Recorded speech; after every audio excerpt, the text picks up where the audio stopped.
नमस्कार सभी को। आज हम कक्षा 11 की समाजशास्त्र की ऑनलाइन क्लास में पाठ 1 समाजशास्त्र और समाज का टॉपिक भौतिक मुद्दे जिनकी समाजशास्त्र की रचना में भूमिका है पढ़ेंगे। औद्योगिक क्रांति एक नए गतिशील आर्थिक क्रियाकलाप पूंजीवाद पर आधारित थी। औद्योगिक क्रांति जो थी वो नए आर्थिक क्रियाकलापों पर आधारित थी। औद्योगिक क्रांति उत्पादन की उन्नति के पीछे यही पूंजीवादी व्यवस्था एक प्रमुख शक्ति थी। जो औद्योगिक क्रांति में उन्नति हुई थी या प्रगति हुई थी उसके पीछे भी पूंजीवादी व्यवस्था ही प्रमुख थी। पूंजीवाद में नई अभिवृत्तियां एवं संस्थाएं सम्मिलित थीं। उद्यमी निश्चित और व्यवस्थित मुनाफे की आशा से प्रेरित थे। अब कह रहे हैं उद्यमी जो थे, जो व्यापार को करने वाले व्यक्ति जो थे या कार्य को करने वाले व्यक्ति जो थे वो निश्चित और व्यवस्थित लाभ को कमाने की आशा से प्रेरित थे। बाजारों ने उत्पादनकारी जीवन में प्रमुख साधन की भूमिका अदा की, प्रमुख भूमिका को निभाया। माल, सेवाएं एवं श्रम वस्तुएं बन गईं जिनका निर्धारण तार्किक गणनाओं के द्वारा होता था। नई अर्थव्यवस्था पहले वाली अर्थव्यवस्था से एकदम अलग थी। जो हमारी नई अर्थव्यवस्था थी वो पहले वाली अर्थव्यवस्था से बिल्कुल अलग थी, एकदम अलग थी। इंग्लैंड औद्योगिक क्रांति का केंद्र था। जो औद्योगिक क्रांति का प्रमुख केंद्र था वह इंग्लैंड था। औद्योगिक क्रांति द्वारा आया परिवर्तन कितना असरकारी था, इसे समझने के लिए हम औद्योगिकरण से पूर्व इंग्लैंड की जिंदगी पर सरसरी नज़र डालते हैं। कहा जा रहा है कि औद्योगिकरण के द्वारा जो परिवर्तन था वो असरकारी था और औद्योगिकरण से पहले इंग्लैंड की जिंदगी कैसी थी उसको एक बार हम देखते हैं। औद्योगिकरण से पहले अंग्रेजों का मुख्य पेशा खेती करना तथा कपड़ा बुनना। औद्योगिकरण से पहले जो अंग्रेजों का मुख्य व्यवसाय था वो खेती करना और कपड़ा बुनना था। खेती करके कपड़े को बुन करके वो अपनी जीविका चलाते थे। अधिकांश लोग गाँव में रहते थे और उनमें से जो अंग्रेज लोग थे उनमें से कुछ लोग गाँव में निवास करते थे। अपने भारतीय गाँवों की तरह ही वहाँ भी कृषक एवं भूस्वामी, लोहार एवं चमड़ा श्रमिक, जुलाहे एवं कुमार, चरवाहे और मद्य निर्माता थे।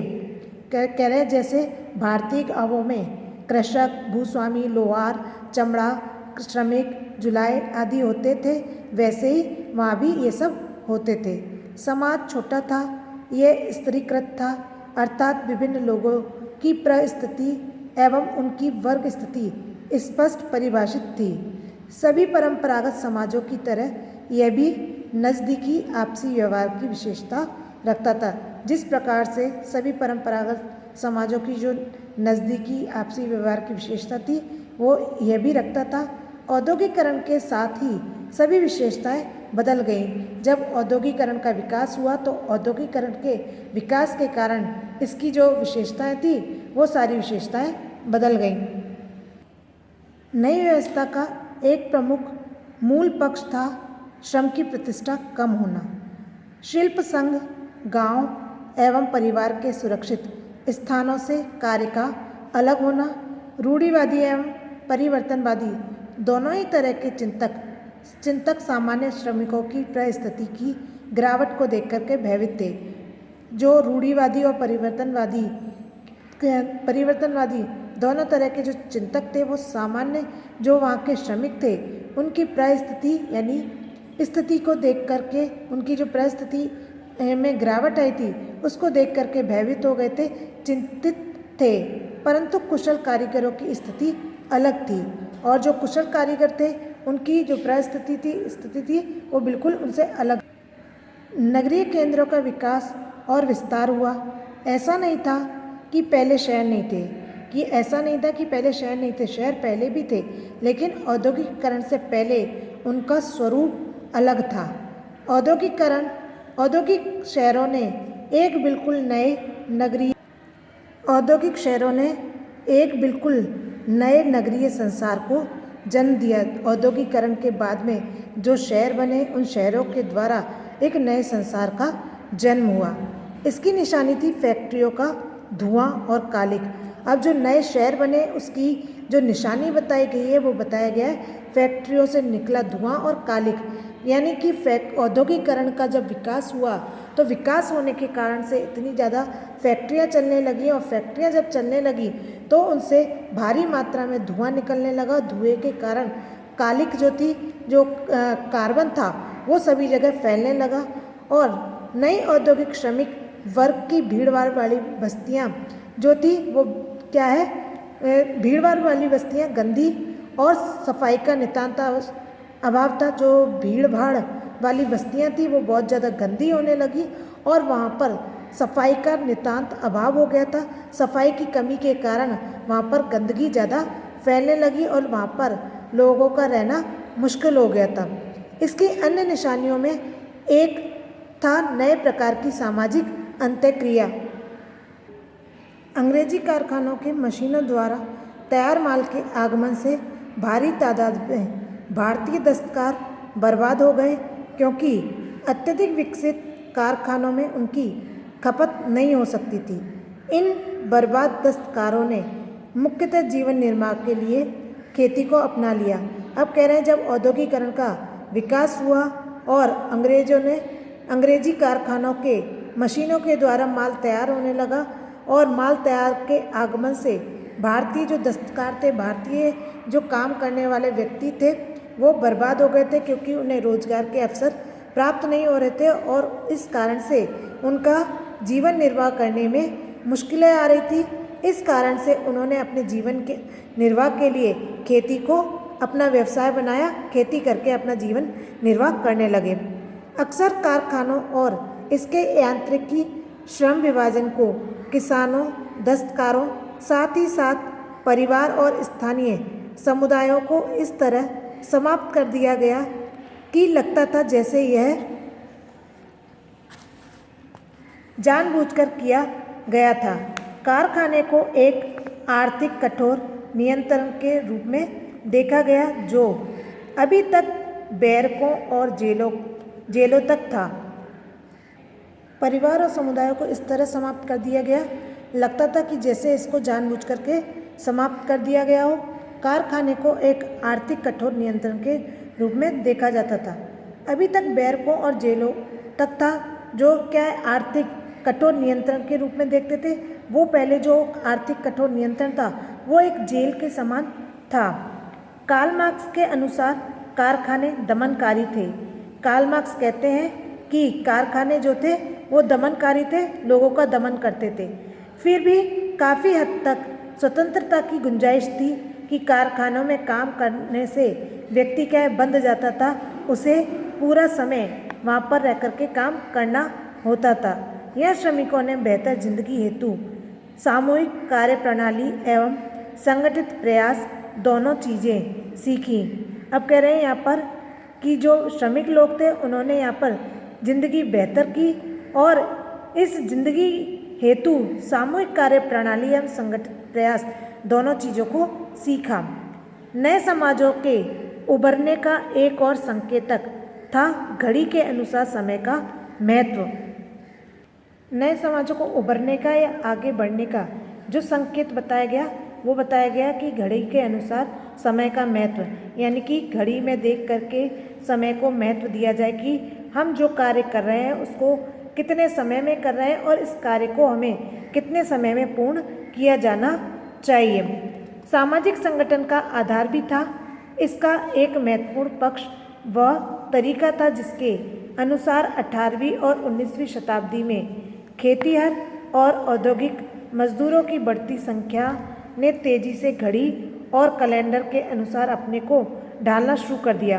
अब यहाँ पर बताया कि घड़ी के अनुसार समय का महत्व बढ़ता गया, जो सामाजिक संगठन का आधार था, और इसी का एक महत्वपूर्ण पक्ष व तरीका ये बताया गया जिसके अनुसार जो 18वीं और 19वीं शताब्दी में खेतिहर और औद्योगिक मजदूर थे उनकी बढ़ती संख्या ने घड़ी के अनुसार और कैलेंडर के अनुसार अपने आप को ढालना शुरू किया, उसके अनुसार कार्य को करना प्रारंभ किया।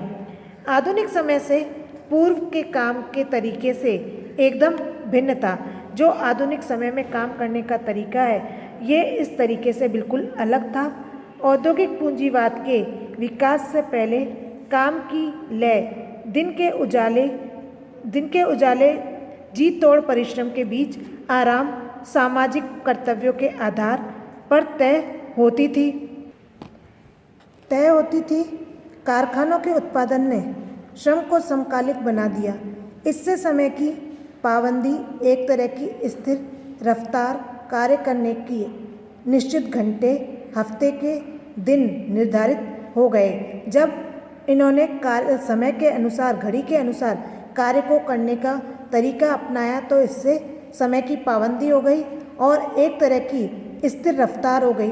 कार्य करने के घंटे निश्चित और हफ्ते के दिन निर्धारित हो गए।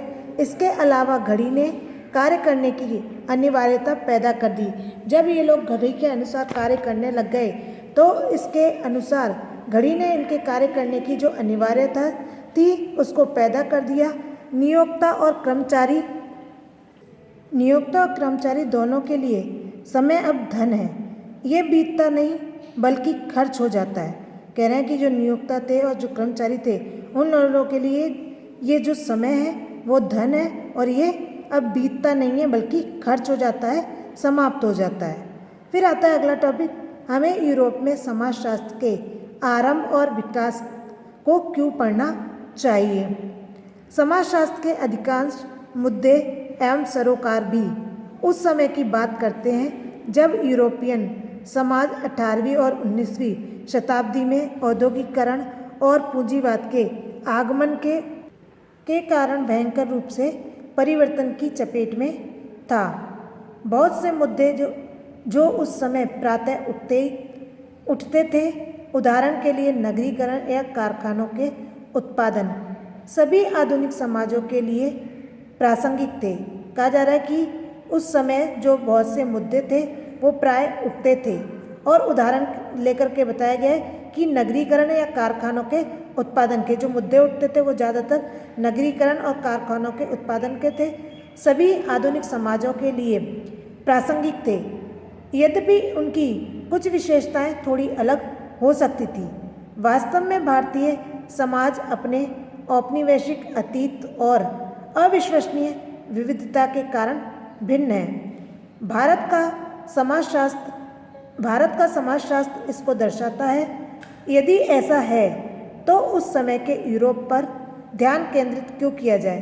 कह रहे हैं अगर भारत का समाजशास्त्र हमें इस चीज़ को दर्शाता है, हमें इस चीज़ को बताता है तो उस समय के यूरोप के ध्यान को हम क्यों केंद्रित करें या उसके ध्यान को क्यों केंद्रित किया जाए। वहाँ से शुरुआत करना क्यों प्रासंगिक है, वहाँ से अगर जो शुरुआत की जा रही है वो क्यों प्रासंगिक है, प्रशंसा करने योग्य है।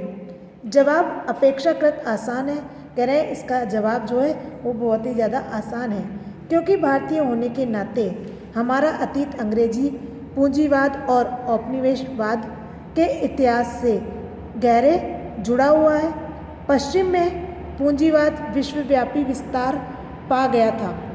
नीचे बॉक्स में दिया गया उदाहरण ये दर्शाता है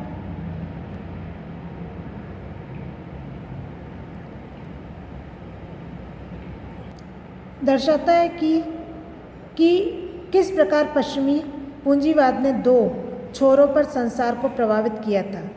R.K. लक्ष्मण द्वारा प्रस्तुत मॉरिशस यात्रा विवरण हमें बीते हुए औपनिवेशिक और वैश्विक अतीत की याद दिलाता है।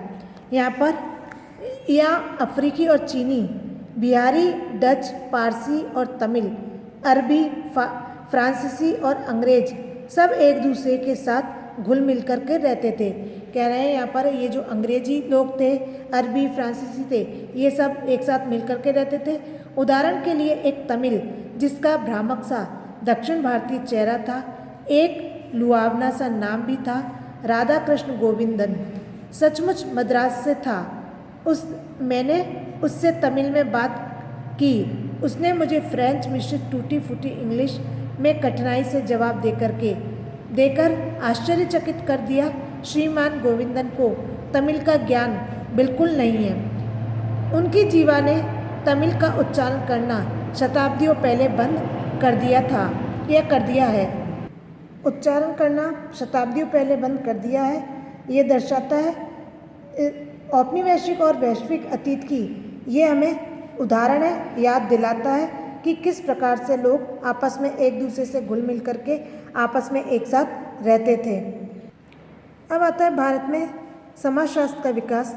उपनिवेशवाद आधुनिक पूंजीवाद एवं औद्योगिकरण का आवश्यक हिस्सा था, इसलिए पश्चिमी समाजशास्त्रियों का पूंजीवाद एवं आधुनिक समाज के अन्य पक्षों पर लिखित दस्तावेज भारत में हो रहे हैं। सामाजिक परिवर्तनों को समझने के लिए सर्वथा प्रासंगिक है।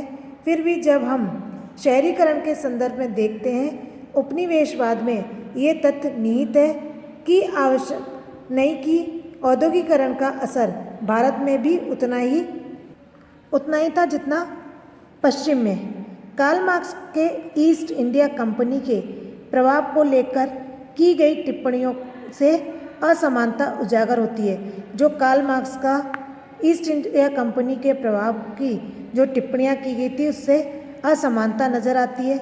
भारत जो पिछले काफ़ी समय से विश्व की एक महान कपास उत्पादन कार्यशाला थी, अब इंग्लिश धागों और सूती सामान से भरा पड़ा था। कह रहे हैं जो भारत था पहले, काफ़ी समय पहले विश्व की एक महान कपास उत्पादन की कार्यशाला था, अब इंग्लिश धागों और सूती सामान से भरा पड़ा है, यानी कि यहाँ पर अंग्रेजी और सूती सामान है।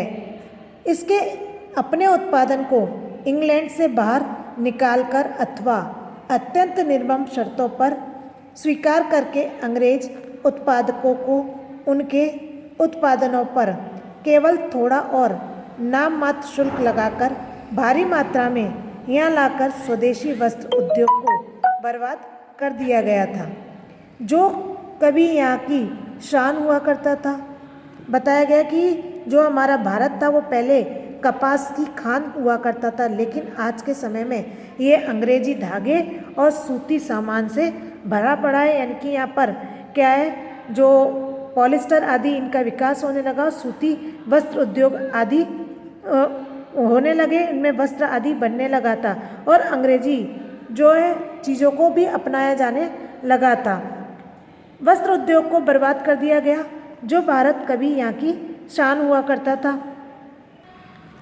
भारत में समाजशास्त्र को भारतीय समाज के बारे में पश्चिमी लेखकों द्वारा लिखित दस्तावेजों और विचारों से भी जूझना पड़ता था, जो हमेशा सही नहीं होते थे।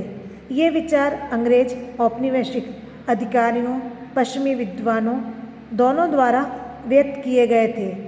उनमें से बहुतों के लिए भारतीय समाज पाश्चात्य समाज के एकदम विपरीत था। हम यहाँ केवल एक उदाहरण देते हैं कि एक भारतीय गांव को किस तरह से समझा गया, अपरिवर्तनीय रूप से चित्रित किया गया। समकालीन व विक्टोरिया कालीन विकास के विचारों से सहमति रखते हुए पाश्चात्य लेखकों ने भारतीय गांव के अवशेष के रूप में देखा। कह रहे हैं समकालीन एवं विक्टोरिया कालीन विकास के विचारों से अगर हम सहमति रखते हैं, तो सहमति रखते हुए पाश्चात्य लेखकों ने भारतीय गांवों को अवशेष के रूप में देखा कि जो किसी भी चीज़ का अवशेष होता है उस तरीके से उसको देखा, जिसे समाज की शैशवावस्था कहा गया।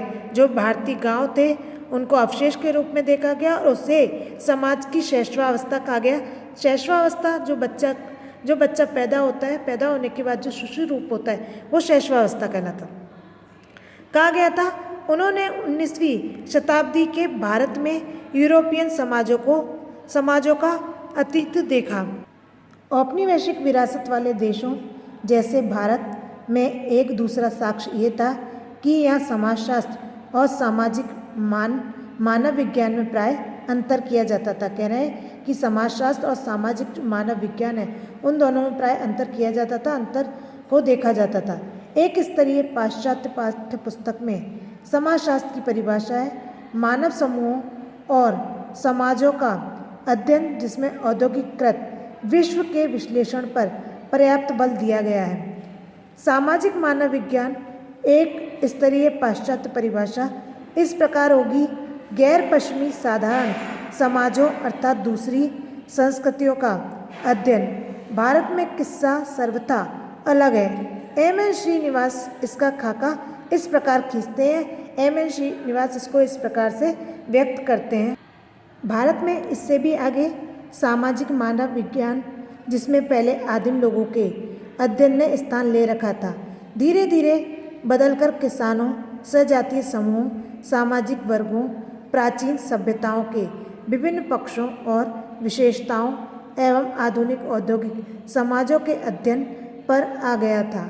भारत में समाजशास्त्र एवं सामाजिक मानव विज्ञान के बीच कोई स्पष्ट विभाजक रेखा नहीं है, जो कि बहुत सारे पाश्चात्य देशों में इन दोनों विषयों की एक विशेषता के रूप में मौजूद है। कहा जा रहा है कि जो सामाजिक मानव विज्ञान है, इनके बीच में कोई स्पष्ट विभाजक रेखा नहीं है, यानी कि जहाँ पर इनको अंतर किया जा सके। जो बहुत सारे पाश्चात्य देशों में दोनों विषयों के बीच एक विशेषता के रूप में मौजूद है। शायद भारत में पाई जाने वाली आधुनिक एवं ग्रामीण और महानगरीय और परंपरागत अति भिन्नता ही इसकी वजह है। यहाँ पर बताया जा रहा है कि आधुनिक व ग्रामीण और महानगरीय परंपरागत अति भिन्नता ही है, इसकी और कोई वजह नहीं है। आज का टॉपिक हमारा यही था। धन्यवाद।